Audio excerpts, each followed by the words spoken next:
He took such a long time out of making movies because he read a book entitled The Hoods and he fell completely in love with the story. He wanted to make a movie, but he couldn't get the rights for it.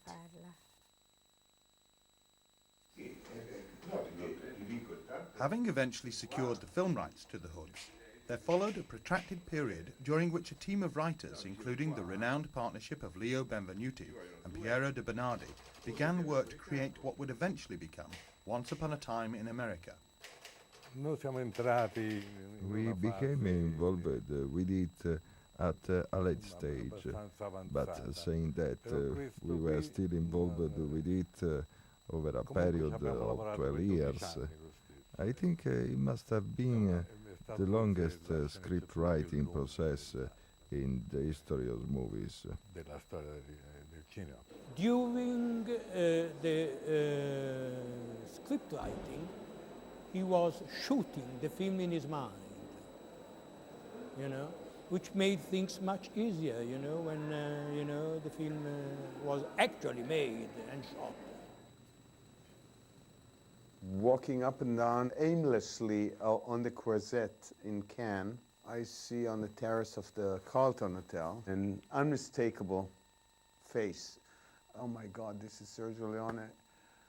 Now, I did not know at that time that he was sitting on that terrace for 11 years, waiting for a guy to walk over, introduce himself and say, may I write a check and finance a movie and produce it? So he was delighted. He said, sit down, have a coffee, and he told me the story frame by frame, literally on real time. I think it was 3 hours and 47 minutes, and I was seeing the movie. And I got up, I gave him a hug, and I said, I'm in. They sent me the Sergio's outline for the film. The outline is 200 plus pages, the outline for a film. It's twice as long as most films. Sent it to me, and I said, fine, I like it. And he proceeded to give me a script and talk to me. It was an Italian script, meaning the description is on the left and the dialogue's on the right.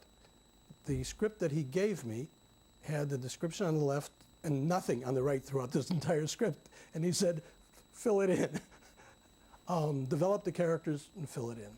So I proceeded to do so, and I wrote a draft. This is a script over 400 pages long. I wrote this draft.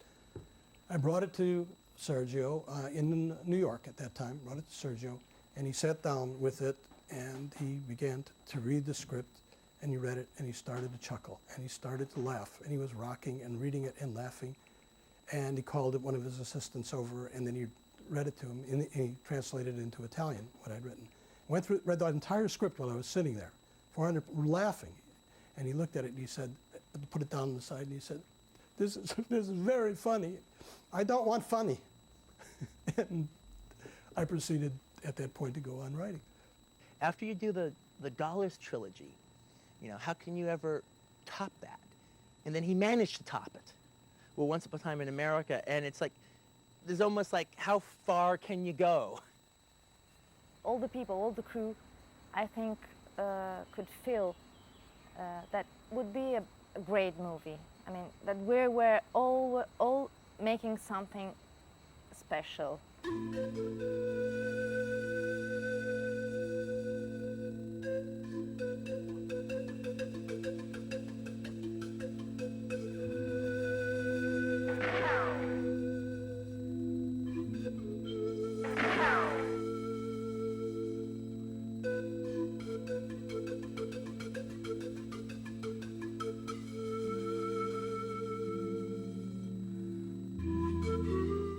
He was very powerful, very in charge. I mean, you knew that this man was in charge of this movie and in charge of every single detail that was going to happen.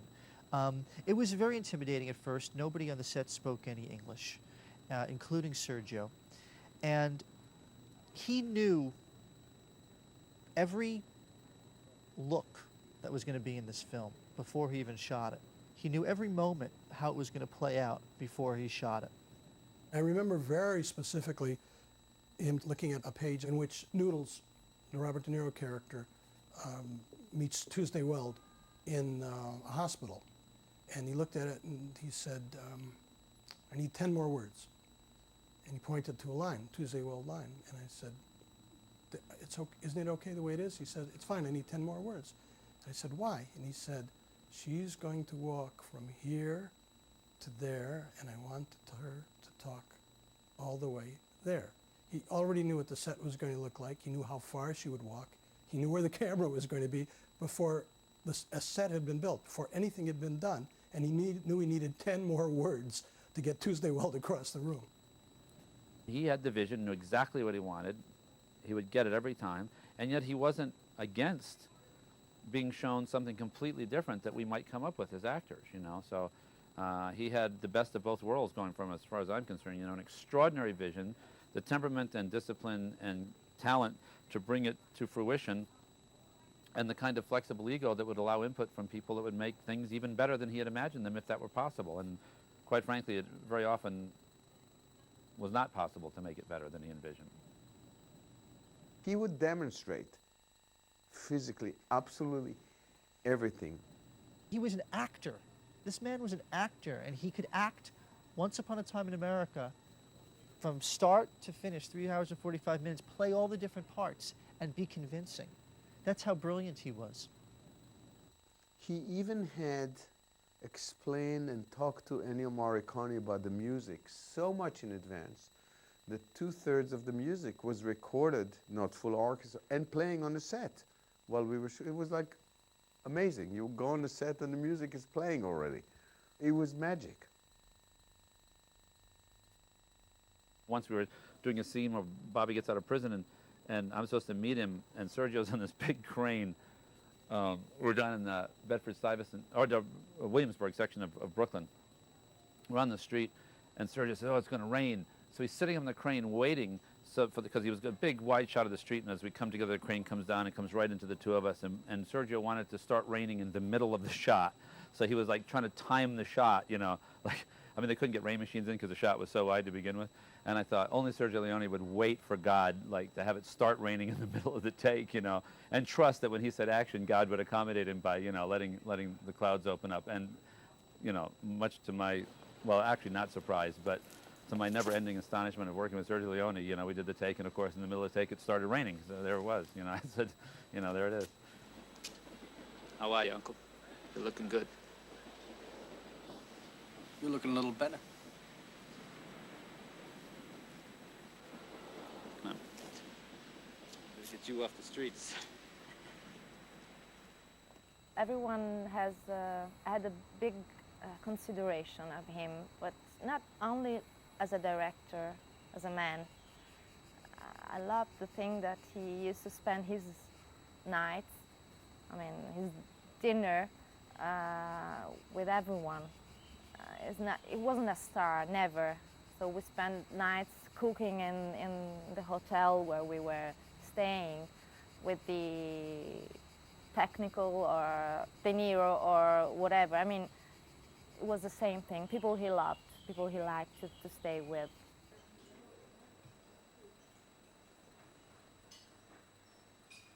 That film was made in, what, 1982? And this is 1999. And to this day, people come to me and say, "Can I ask you a question?" I go, "I don't know whether it was me who jumped in the garbage truck or not."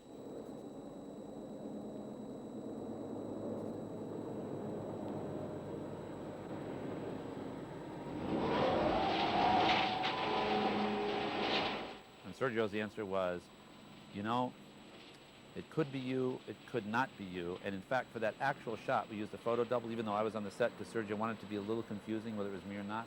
And he said, "It's like Jimmy Hoffa. We know, but we don't know, but we know," you know. And that's the case with my character. Was he thrown in the garbage truck? Was he shot? There's one thing we know. He ain't coming to dinner tomorrow night, okay? You know what I'm saying? He's not going to be showing up, you know, for the Red Sox game next Tuesday, you know, so it doesn't make any difference, you know, because in that world you never know, and that's sort of the point. And, I mean, to make a movie that long that rests on that kind of puzzle and then leave the audience consciously so frustrated and yet challenging them to admit that they know what the answer is, even if they think they don't know, is just astounding. I mean, the level of difficulty that he tried to achieve in that movie, that he aspired to, and did achieve, it's extraordinary. I mean, I think it's one of the greatest movies ever made. And forget that I'm in it. I mean, I wish I weren't in it so I could say it more fervently. I mean, it's an absolute masterwork of cinema. There's no doubt about it. After the first screening in the Barberini Cinema here in Rome, the audience was slowly coming out, full up with the movie. After 3 hours and 40 minutes of images, they were completely satisfied, as if they had eaten a big meal. Leone was standing on the opposite side of the pavement to watch the audience's faces as they left. A man recognized him. I was there. He says, "Mr. Leone, many compliments. It was a really enjoyable 3 hours, but tell me, what was the significance of Robert De Niro's smile at the end, looked at from above?" "You must know," says Leone, "the movie starts in an opium den. He smokes opium in the beginning. He ends up back there. Who knows? Maybe the movie is a kind of..." And before he had a chance to finish, the man said, "Please, Mr. Leone, don't tell me this." And he left, because he didn't want to know that maybe, just maybe, the story of the film was a big nightmare or a dream under opium. A few weeks before it came out, they decided to use the assistant editor of Police Academy or something, to chop it all up and tell it in linear fashion, which is the whole point of how the story is made, was that it's not in linear fashion. I mean, it was the telling of the story that made it such an extraordinary film. And I remember it was a huge disappointment to me and so on, and Sergio had been so great, and, when we were at the Cannes Film Festival, where it had its world premiere, the reviews and the response was so astounding. I remember one article that said, headline said, "Filmmakers cast your films into the sea. Leone is here with Once Upon," it was like, because it was like that. I mean, it just got this 15-minute standing ovation, and then was butchered, and I thought it must have broken his heart. Today, what I would have done, I would have opened it in a couple of theaters, started word of mouth going. I was really, truly naive. I did not know a lot of things. There are 3 versions released in the United States that I know of, and then there's a much longer version, which is the definitive version that's never been shown in the United States. The first 2 versions, which were the initially released ones, which got very, very bad reviews, were not only shortened, but the time sequence was changed. The film is a series of flashbacks to 2 different periods, plus the present, which is 1968 in the film. And by going back and trying to arrange it chronologically, which is what happened when the film was released initially, it doesn't make any sense. Imagine how horribly unorganized the release was, to a point that they forgot to enter Ennio Morricone's music to register. Or Ennio would have gotten Academy Award for sure. It's probably the best score in the history of the movie business, by far. Sheila Benson at the time voted it the worst movie of the year, and then 8 years later voted it the best movie of the decade, which I thought was really interesting. The best movie being Sergio's own cut, the worst movie being, of course, the cut that the studio released. The last time I saw Serge was in Paris, actually. It was, we had lunch at, I don't know, someplace. And he was telling me about how they had ruined his Once Upon a Time in America. How they made him cut a lot out. And, they had cut the time out, and and really, and he was really sad about that. He said, "I spend a lot of time in making a nice movie, and they take all the essence out." And I said, "Well, you can put it back in, man." Put it back in. The intensity of the production schedule on Once Upon a Time in America took a severe toll on Leone's health, and he was diagnosed with a severe heart disease. The only alternative was a transplant. He knew it, and he would have never accepted that. He was just starting a new movie, and that would have given him big problems.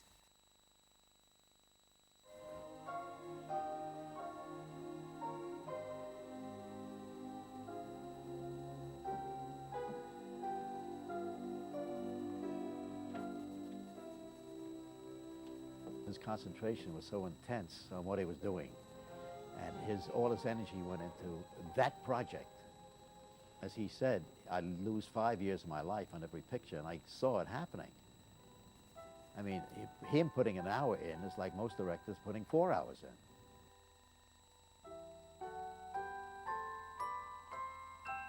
When I first started filmmaking, there was all these little filmmaking expressions I didn't know and everything, and so I would just kind of make up stuff, and that became the expression as far as the term was concerned on the set. And the biggest one was I always knew how to say an extreme close-up, but again, I'm thinking in terms of the effect I want. And so I'd say I want a Sergio Leone. Okay, so give me a Sergio Leone here. And then when I'm saying Sergio Leone, that's more important than saying an extreme close-up, because anybody can give you an extreme close-up. When I say give me a Sergio Leone, I'm implying the feel I wanted it. It's just not an extreme close-up. It's not just a frame.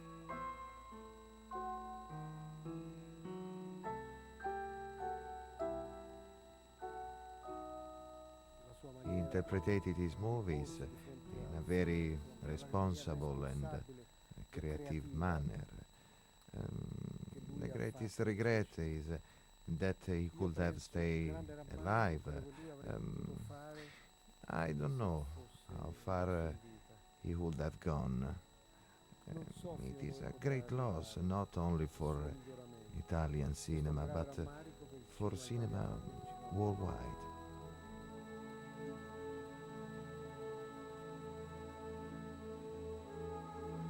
On my deathbed, and somebody says, what was the greatest artistic experience you ever had? It was working with Sergio Leone. There's no doubt about it. It was the Everest of my life, And I never got a chance to tell him that because I was too young or confused or too shy to call him up and sort of say it, and so on. And it was one of the reasons I wanted to do this interview is to sort of say it so somebody in the world could hear it.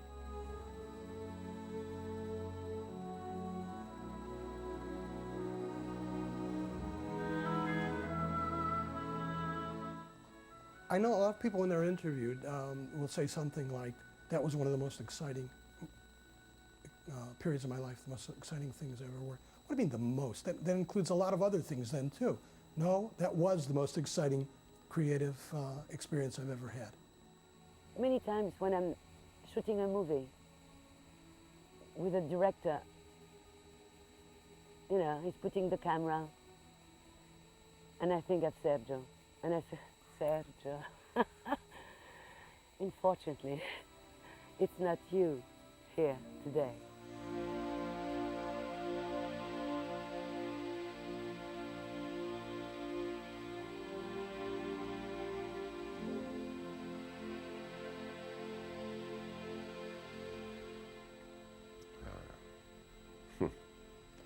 I wish he was still around.